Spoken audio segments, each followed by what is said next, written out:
May mga nagtatanong, bakit di na lang dito litisin si Rodrigo Duterte?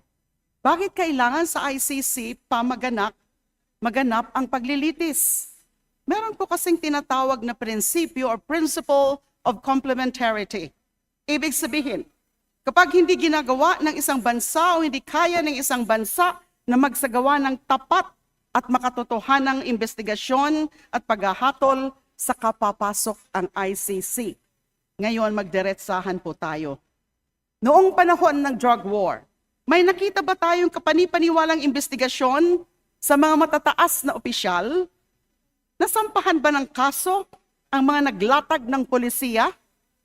Masigasig ba ang mga institusyon sa pagpapanagot sa mga umabuso sa kapangyarihan?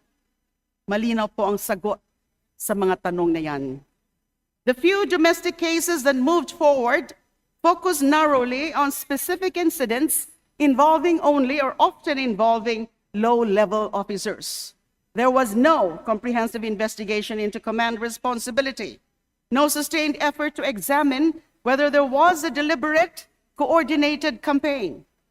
When domestic institutions fail to function as guarantors of accountability, whether through fear, political pressure, or structural weakness, the international community has established mechanisms precisely to prevent impunity. The ICC is not an affront to sovereignty. It is an expression to it, or an expression of it. We voluntarily became a party to the Rome Statute. We bound ourselves to a system that says if we cannot or will not prosecute grave international crimes, the world will not stand idle. Sa international law, may mga krimen na sobrang kasuklam-suklam sa sangkatauhan, mga tinatawag na crimes against humanity. Ang Rome Statute at ang ICC ang napagkasunduan ng higit sa 100 miyembro ng UN na tatayong korte para sa mga kasuklam-suklam na mga krimeng ito. Ang pagpatay sa libo-libong tao nang walang paglilitis gamit ang kapangyarihan ng Estado ay isa sa mga kasuklam-suklam na krimen na nasasakop ng jurisdiction ng ICC.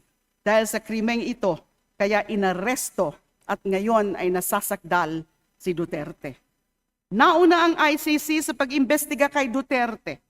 Ayon sa RA 9851, kapag nauna ang ICC, pwedeng ipagliban na ang pag-usig sa kanya sa Pilipinas at hayaan na lamang na magpatuloy ang ICC